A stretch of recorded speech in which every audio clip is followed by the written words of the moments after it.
ಮುಖಂಡರಿಗೆ ಅಭಿನಂದನೆಗಳನ್ನು ಹೇಳ್ತಾ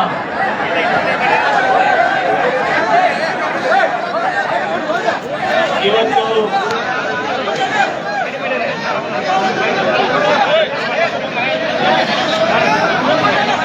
ಕಬ್ಬಿಗೆ ನ್ಯಾಯಯುತವಾದ ಬೆಲೆ ಸಿಗಬೇಕು. 3,500 ರೂಪಾಯಿ ಇವತ್ತು ರೈತರು ನಿಶ್ಚಯ ಮಾಡಿದ್ದಾರೆ. ಆ ಏನು ಬೆಲೆಯನ್ನು ನಿಶ್ಚಯ ಮಾಡಿದ್ದಾರೆ ಆ ಬೆಲೆ ಕೊಡಬೇಕು ಅಂತ ಹೇಳಿ ಈ ಹೋರಾಟಕ್ಕೆ ಶ್ರೀರಾಮ ಸೇನೆ ಸಂಘಟನೆ ಸಂಪೂರ್ಣವಾಗಿ ಬೆಂಬಲವನ್ನು ಸೂಚಿಸ್ತಾ ಇದೆ.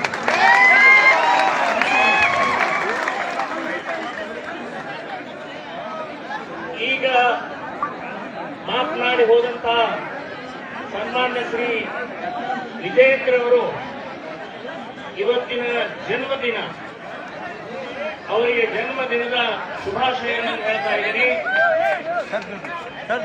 ವಿಶೇಷವಾಗಿ ಶಶಿಕಾಂತ್ ಗುರೂಜಿಯವರು ಮತ್ತು ಪೂಜಾರಿಯವರು ಇಬ್ರು ಇವತ್ತಿನ ಬಿಸಿ ರಕ್ತ ಇದೆ. ರೈತರ ಪರವಾಗಿ ಹೋರಾಟವನ್ನು ಮಾಡ್ತಾ ಪರಿಶ್ರಮವನ್ನು ಹಾಕಿದ್ದಾರೆ. ಸಾಕಷ್ಟು ನೋವನ್ನು, ಅಪಮಾನವನ್ನು, ಅಪಪ್ರಚಾರವನ್ನು ಹೊಂದಿದ್ದಾರೆ.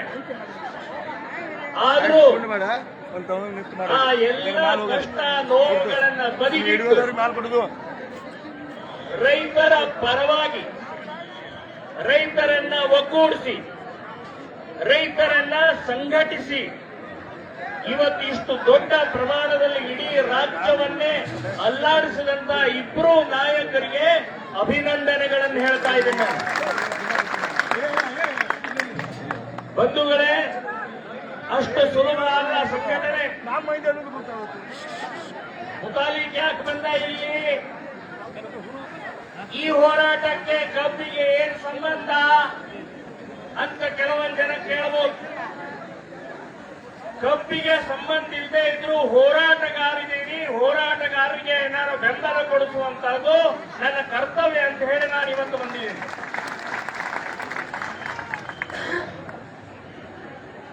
ರೈತರನ್ನ ಇವತ್ತು ಈ ರೀತಿಯ ನೆಲದ ಮೇಲೆ ಕೂಡಿಸಿದ್ದು ಮಹಾ ಅಪರಾಧವನ್ನ ಮಾಡಿದರೆ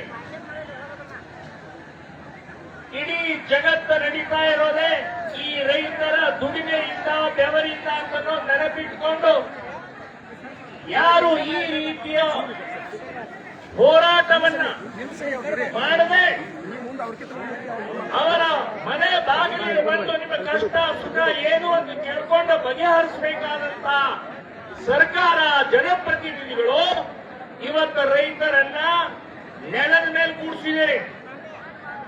ಈ ನೆಲದ ಮೇಲೆ ಕೂಡಿಸಿದಂತ ಸರ್ಕಾರ, ರಾಜಕಾರಣಿಗಳು, ಸಕ್ಕರೆ ಕಾರ್ಖಾನೆಯ ಮಾಲೀಕರಿಗೆ ಧಿಕ್ಕಾರ ಹೇಳ್ತಾ ಇದ್ದೇನೆ ನಾನು. ನೀವು ಹೊಟ್ಟಿಗೆ ಎಂದಿದ್ದೀರಿ.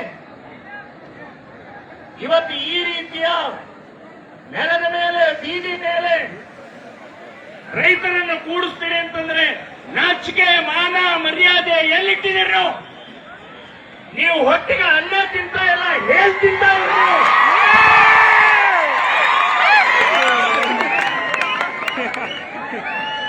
ರೈತರಿಂದ ಬದುಕಿಲ್ಲ. ರೈತರ ಓಟು ಬೇಕು ನಿಮಗೆ, ರೈತರ ಕಷ್ಟ ಸುಖ ಬೇಡ ನಿಮಗೆ. ಇಂಥ ವಿಚಿತ್ರ ವಾತಾವರಣದಲ್ಲಿ, ವ್ಯವಸ್ಥೆಯಲ್ಲಿ ನಾವು ಬದುಕ್ತಾ ಇದ್ದೀವಿ. ಬಂಧುಗಳೇ, ಇವತ್ತು ರೈತರು 3,500 ಅಂತ ಹೇಳಿದರೆ ಅದರ ಅರ್ಥ ಸರಿಯಾಗಿ ಯೋಜನೆ ಅದರ ಬೆಲೆ, ಬೆವರು, ಕಷ್ಟ ಎಲ್ಲವನ್ನೂ ಲೆಕ್ಕ ಹಾಕೇ ಕೇಳಿದ್ದಾರೆ. ಪುಕ್ಕಟೆ ಕೇಳಿಲ್ಲ. ಸುಮ್ಮನೆ ಏನೋ ಒಂದು ಬಂತು, 3,000 ಕೊಡ್ರೆ ಅಂತ ಹೇಳಿಲ್ಲ. ಲೆಕ್ಕಾಚಾರ ಮಾಡಿದ್ದಾರೆ. ಇನ್ನೂ ಜಾಸ್ತಿನೇ ಕೊಡ್ಬೇಕು. ಈಗ ಸುಭಾಷ್ ಸಿರ್ಬೂರ್ ಅವರು ಹೇಳಿದ್ರು ಇನ್ನೂ ಜಾಸ್ತಿನೇ ಕೊಡಬೇಕು, ಆದ್ರೂ 3,500 ಕೇಳ್ತಾ ಇದ್ದೀವಿ ಅಂತನ್ನುವಂತದ್ದು ಹೇಳಿದ್ರು. ಅದಕ್ಕೂ ಮೀನಾಮೇಷ ಎಣಿಸ್ತಾರೆ, ಅದಕ್ಕೂ ಆಟ ಆಡ್ತಾ ಇದ್ದಾರೆ. ಇಂಥ ನಿರ್ಲಜ್ಜ ವ್ಯವಸ್ಥೆ, ಭ್ರಷ್ಟ ವ್ಯವಸ್ಥೆ, ದಿಕ್ಕೆಟ್ಟ ವ್ಯವಸ್ಥೆ, ಇಂಥ ಮಧ್ಯದಲ್ಲಿ ಪ್ರಾಮಾಣಿಕವಾಗಿ ಆ ಇಬ್ರು ನಾಯಕರು ನಿಮ್ಮನ್ನ ಒಗ್ಗೂಡಿಸಿ ಇಡೀ ಕರ್ನಾಟಕವನ್ನ ಅಲ್ಲಾಡಿಸ್ತಾ ಇದ್ದಾರಲ್ಲ, ನಾನು ಅಂಥ ನಾಯಕರಿಗೆ ಸಾವಿರ ಸಾವಿರ ಸಾವಿರ ಪ್ರಣಾಮಗಳನ್ನು ಹೇಳ್ತಾ ಇದ್ದೀನಿ. ನಾನು ಬಂಧುಗಳೇ, ಹೋರಾಟ ಮಾಡಿ ಮಾಡಿ ಮಾಡಿ 70 ವರ್ಷ ಆಯ್ತು. ಇನ್ನೂವರೆಗೆ ನ್ಯಾಯ ಸಿಗುವಂತಹ ವ್ಯವಸ್ಥೆ ನಮ್ಮ ಸುತ್ತಮುತ್ತಲಿನಲ್ಲಿ ಇಲ್ಲ. ಇತ್ತೀಚೆಗೆ ಇದೇ ವರ್ಷ ವಿಧಾನಸಭೆಯಲ್ಲಿ ಒಂದು ಬಿಲ್ ಪಾಸ್ ಆಯ್ತು. ಈಗ ನಿಮಗೆ 3,500 ಕೊಡಕ್ಕೆ ವಿರೋಧ ಮಾಡ್ತಾ ಇದಾರಲ್ಲ, ಅವರು ಎಲ್ಲರೂ ಒಂದು ಬಿಲ್ ಅನ್ನು ಪಾಸ್ ಮಾಡಿದ್ರು. ಏನ್ ಬಿಲ್ಲು ಅಂತಂದ್ರೆ, ಈ MLAಗಳ ಸಂಬಳ ಪಗಾರ ಡಬಲ್ ಮಾಡಿದ್ರು. ಅವರ ಭತ್ಯೆ ಇರ್ಬೋದು, ಅವರ ಮನೆ ಬಾಡಿಗೆ ಇರ್ಬೋದು, ಅವ್ರ ಕಾರಿನ ವ್ಯವಸ್ಥೆ ಇರ್ಬೋದು, ಟೆಲಿಫೋನಿನ ವ್ಯವಸ್ಥೆ ಇರ್ಬೋದು, ಲಕ್ಷಗಟ್ಲೆ, ಸಾವಿರ ಅಲ್ಲ ಲಕ್ಷಗಟ್ಲೆ ಡಬಲ್ ಮಾಡ್ಕೊಂಡ್ಬಿಟ್ರು. ಅಲ್ಲಿದ್ದಂತ ಒಬ್ಬನೇ ಒಬ್ಬ MLA MLC ಮಂತ್ರಿ ಕಂತ್ರಿಗಳು ಬಿಟ್ಟಿಕ್ಕಲಿಲ್ಲ, ವಿರೋಧ ಮಾಡಲಿಲ್ಲ. ಬಡ್ಡಿ ಮಕ್ಕಳು ವಿರೋಧ ಮಾಡಲಿಲ್ಲರೇ, ಈಗ ವಿರೋಧ ಮಾಡ್ತಾ ಇದ್ದಾರೆ. ಈಗ ನಿಮಗೆ 3,500 ಕೊಡಬೇಕು ಅಂತಂದ್ರೆ ಅದಾಗುವುದಿಲ್ಲ. ಅದು ಫ್ಯಾಕ್ಟರಿಗಳು ಹಾಗೆ ಮೊಲಾಸಿಸ್ಗೆ ಸಾಲ ತಗೊಂಡಿದ್ದಾರೆ, ಫ್ಯಾಕ್ಟರಿ ಓನರ್ ಸಾಲ ತಗೊಂಡಿದ್ದಾರೆ ಅಂತ ಹೇಳ್ತಾರೆ. ಏನ್ ಸಾಲ ತಗೊಂಡಿದ್ದೆ, ನಾವು ಉಪಕಾರಕ್ಕೆ ತಗೊಂಡಿದ್ದೀರಿ, ನಿಮಗೆ ಲಾಭ ಸಿಗತ್ತೆ, ನೀವು ಮಜಾ ಉಡಾಯಿಸ್ತಾ ಇದ್ದಾರೆ. ನೀವು ಸುಮ್ಮನೆ ಸಾಲ ತಗೊಳ್ಳೋದಿಲ್ಲ. ನೀವು ಫ್ಯಾಕ್ಟರಿ ಸಾಲ ತಗೊಂಡು ಫ್ಯಾಕ್ಟರಿ ಕಟ್ಟಿದ್ದು ರೈತರ ಉದ್ಧಾರಕ್ಕಲ್ಲ, ರೈತರ ಉಪಕಾರಕ್ಕಲ್ಲ. ನೀವು ನಿಮ್ಮ ಉದ್ಧಾರಗೋಸ್ಕರ ಮಾಡ್ತಾ ಇದ್ದಾರೆ. ನೆನಪಿಟ್ಕೊಳ್ಳಿ, ಒಬ್ಬೊಬ್ರು ಹೇಗಿದ್ರಿ, ಎಲ್ಲಿದ್ರಿ, ಈಗ ಹೇಗಿದ್ದೀರಿ, ಯಾವ್ಯಾವ ಸಹಕಾರಿ ಸಂಘಗಳನ್ನು ಮುಳುಗಿಸಿದ್ದೀರಿ, ಯಾವ್ಯಾವ ಸಹಕಾರಿ ಸಂಘಗಳಲ್ಲಿ ಎಷ್ಟು ಸಾವಿರಾರು ಕೋಟಿ ತಗೊಂಡಿದ್ದೀರಿ, ಲೆಕ್ಕ ಕೊಡ್ಬೇಕಾ? ನಾಟಕ ಮಾಡ್ತೀರಿ, ನಾಟಕ. ವ್ಯವಸ್ಥೆ ಕುಲುಗೆಟ್ಟು ಹೋಗಿದೆ. ಬಂಧುಗಳೇ, ಈಗ ನಾವು ಬಹಳ ಎಚ್ಚರಿಕೆಯಿಂದ ಇರಬೇಕು. ನಾಯಕರ ಮೇಲೆ ವಿಶ್ವಾಸ ಇದೆ. ನಾಯಕರಂದ್ರೆ ಇವತ್ತು ನಮ್ಮನ್ನ ಒಟ್ಟುಗೂಡಿಸಿ ಇಡೀ ಕರ್ನಾಟಕ ರಾಜ್ಯವನ್ನ ನೋಡು ಹಾಗೆ ಮಾಡಿದಾರಲ್ಲ, ಆ ಗುರೂಜಿ ಮತ್ತು ಪೂಜಾರಿ ಇಬ್ಬರ ಬಗ್ಗೆ ಪೂರ್ಣ ನಂಬಿಕೆ ಇಡಬೇಕು. 100% ನಂಬಿಕೆ ಇಡಬೇಕು. ಅವರ ಬಾರಿಗೆ ಬೀಳಂದ್ರೆ ಬೀಳ್ತೀವಿ ನಾವು, ಆದ್ರೆ ಅವ್ರು ಏನ್ ಹೇಳ್ತಾರೆ ಕೇಳ್ತೀವಿ ಅಂತ ವಿಶ್ವಾಸ ಇರಬೇಕು ವಿನಃ ಯಾವುದೇ ರಾಜಕಾರಣಿಗಳ ಮೇಲೆ ವಿಶ್ವಾಸ ಇಡಬೇಡ್ರಿ. ಬಹಳ ಚಲೋ ಮಾತಾಡ್ತಾರ ಅವ್ರು. ನಮಗೂ ಖುಷಿಯಾಗಿ ಹೊಡೆಯವ ಚಪ್ಪಾಳಿ ಹೊಡೀರಿ. ನಮ್ಮಷ್ಟು ಮೂರ್ಖರು ಯಾರಿಲ್ಲ. ಮತ್ತೆ ಅಲ್ಲೇ ಬೀಳೋದು, ಅದೇ ತೆಗಿನಾಗ ಬೀಳೋದು. ಯಾಕೆ ಮತ್ತೆ ಬಿದ್ದುವರ ಮಾತನ್ನೋದು. ಯಾವುದೇ ರಾಜಕಾರಣಿಗಳ ಮಾತನ್ನ ಕೇಳದೆ ಇವತ್ತು ರೈತ ಹೋರಾಟಗಾರರ ನಾಯಕರ ವಿಶ್ವಾಸ ಇಟ್ಟು, ಅವ್ರ ಮೇಲೆ ಪೂರ್ಣ ನಂಬಿಕೆಯನ್ನಿಟ್ಟು ನಾವು ಇರಬೇಕು ಅಂತನ್ನುವಂಥದ್ದು ಹೇಳ್ತಾ ಇದ್ದೀರಿ. ನಮ್ಮನ್ನ ಹೊಡಿತಾರೆ. ಇವತ್ತು ವ್ಯವಸ್ಥೆ ಹೇಗಿದೆ ಅಂತಂದ್ರೆ, ಸಂಘಟನೆ ಆಯ್ತು ಅಂತಂದ್ರೆ ಅದನ್ನು ಹೊಡಿತಾರೆ. ಆಸೆ ತೋರಿಸಿ, ಬೆದರಿಕೆ ಹಾಕಿ, ದುಡ್ಡು ಕೊಟ್ಟು, ಸೂಟ್ಕೇಸ್ ಮನೆ ಕಳಿಸಿ ಎಲ್ಲಾ ರೀತಿಯ ಮಾಡ್ತಾರೆ. ಕೇಸ್ ಹಾಕ್ತಾರೆ, ಹಾಕಿ ನಮ್ಮ ಸಂಘಟನೆಯನ್ನ ಒಡೆಯುವಂತ ಕುತಂತ್ರಿಗಳಿದ್ದಾರೆ, ನೀಚರಿದ್ದಾರೆ.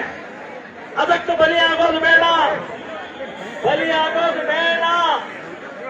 ನೋಡಿ, ರೈತ ಸಂಘಟನೆ ಒಡೆದು ಹಾಕಿದ್ರು, ಮಹಿಳಾ ಸಂಘವನ್ನು ಒಡೆದು ಹಾಕಿದ್ರು, ಕನ್ನಡ ಸಂಘವನ್ನು ಒಡೆದು ಹಾಕಿದ್ರು, ಹಿಂದೂ ಸಂಘಟನೆಗಳನ್ನು ಒಡೆದು ಹಾಕಿದ್ರು. ಒಡೆದು ತಮ್ಮದೇ ಆದಂತ ಒಂದು ರಾಜಕೀಯ ವ್ಯವಸ್ಥೆ ಒಳಗೆ ಅವರ ಹಿಡಿತವನ್ನು ತಮ್ಮಲ್ಲಿ ಇಟ್ಕೊಂಡ್ಬಿಟ್ಟಿದ್ದಾರೆ. ಹಾಗಾಗಿ ಇವತ್ತು ಈ ಭಾಗದಲ್ಲಿ ಕೂತಿದ್ದಾರಲ್ಲ, ಒಂದು 7 ಜಿಲ್ಲೆಗಳಿಂದ ಬಂದಂತ ಎಲ್ಲ ರೈತರ ಒಕ್ಕಟ್ಟನ್ನು ತೋರಿಸಿದಾರಲ್ಲ, ತಾಕತ್ತನ್ನು ತೋರಿಸಿದಾರಲ್ಲ, ಸಂಘಟನೆಯನ್ನು ತೋರಿಸಿದಾರಲ್ಲ. ರೈತರು ಅಂದ್ರೆ ಹೇಗೆ ದುಡಿತೀವಿ ಹಾಗೆ ನಿಮಗೆ ಮಣ್ಣು ತಿನ್ನಿಸೋದು ತಾಕತ್ತಿದೆ ಅಂತ ಹೇಳುವಂತಹ ತೋರಿಸಿದ ಕಂಡಲು ಇದನ್ನ ಕಾಪಾಡಿಕೊಂಡು ಹೋಗಬೇಕು ಅಂತ ಹೇಳ್ತಿದ್ದಾರೆ. ಸೊ ಈ ಒಗ್ಗಟ್ಟನ್ನ, ನಾಯಕರ ಮೇಲಿರುವಂತಹ ವಿಶ್ವಾಸವನ್ನ ನೀವು ಕಾಪಾಡಿಕೊಂಡು ಹೋಗಬೇಕು. ನನಗೆ ಸಾಕಷ್ಟು ರೀತಿಯ ಅಧ್ಯಯನ ಸಂಬಂಧಪಟ್ಟಾಗಿ ನಾನು ಅಧ್ಯಯನ ಮಾಡಿಲ್ಲ, ಆದರೆ ನೀವು 3,500 ಟನ್ನಿ ಕೊಡಬೇಕು ಅಂತ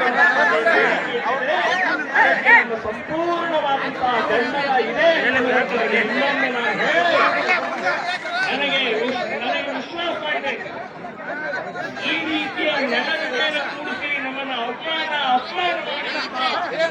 ಯಾರ್ಯಾರಿದ್ದಾರೆ ಅವರಿಗೆ ರೈತರ ಶಾಪ ತಟ್ಟಕ್ಕೆ ಸರ್ವನಾಶ ಆಗೋಕೆ ಎಲ್ಲ ಶಾಪಕ್ಕಿಂತ ರೈತರ ಶಾಪ ಬಹಳ ಕಠಿಣವಾದ್ದು, ಬಹಳ ಉಗ್ರವಾದ್ದು ಅಂತ ನಾನು ಹೇಳ್ತಾ ಇದ್ದೀನಿ. ನಿಮ್ಮನ್ನು ಸಂಪೂರ್ಣ ಮುಗಿಸಬಿಡುತ್ತೆ.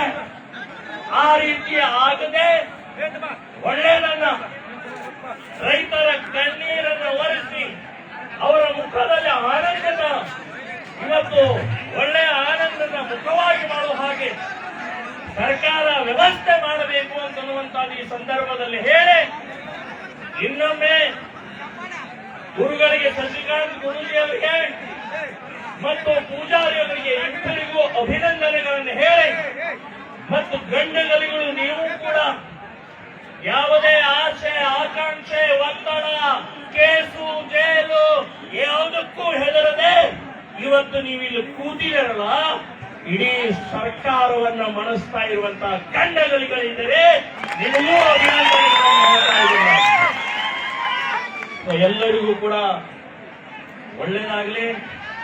ಒಂದು ಮಾತನ್ನು ಹೇಳ್ತೀನಿ, ಆತ್ಮಹತ್ಯೆ ಅಂತ ಅನ್ನುವಂಥದ್ದು ಮಹಾಪಾಪ. ದಯವಿಟ್ಟು ಆತ್ಮಹತ್ಯೆ ಮಾಡ್ಕೊಳಕ್ ಹೋಗ್ಬೇಡ. ಆತ್ಮಹತ್ಯೆ, ಸಾವು ಅನ್ನುವಂಥದ್ದು ನಿಮ್ಮ ಮನಸ್ಸಿನಲ್ಲಿ ಬರೋದು ಬೇಡ. ಸೊ ಆತ್ಮಹತ್ಯೆ, ಸಾವು ಬರಬೇಕಾದವರು ಯಾರು ಅಂತಂದ್ರೆ ಇವತ್ತು ದ್ರೋಹ ಮಾಡ್ತಾ ಇದಾರಲ್ಲ ಅವರಿಗೆ ಸಾವು ಬರಬೇಕು, ಅವರು ಆತ್ಮಹತ್ಯೆ ಮಾಡ್ಕೊಳ್ಬೇಕು. ಹಾಗೆ ನಮ್ಮ ಹೋರಾಟವನ್ನು ಮಾಡೋಣ ಅಂತನ್ನುವಂಥದ್ದು ಹೇಳಿ ಇನ್ನೊಮ್ಮೆ ಶ್ರೀರಾಮ ಸೇನೆ ಸಂಘಟನೆ ಸಂಪೂರ್ಣವಾಗಿ ನಿಮಗೆ ಬೆಂಬಲವನ್ನು ಸೂಚಿಸ್ತಾ ಇದ್ದೀವಿ. ಮುಂದಿನ ಹೋರಾಟ ನೀವು ಏನ್ ತಗೊಳ್ತೀರಿ ಅದಕ್ಕೆ ನಾವು ಬದ್ಧರಾಗಿದ್ದೀವಿ ಅಂತನ್ನುವಂತ ಈ ಸಂದರ್ಭದಲ್ಲಿ ಹೇಳಿ ನನ್ನ ಮಾತನ್ನು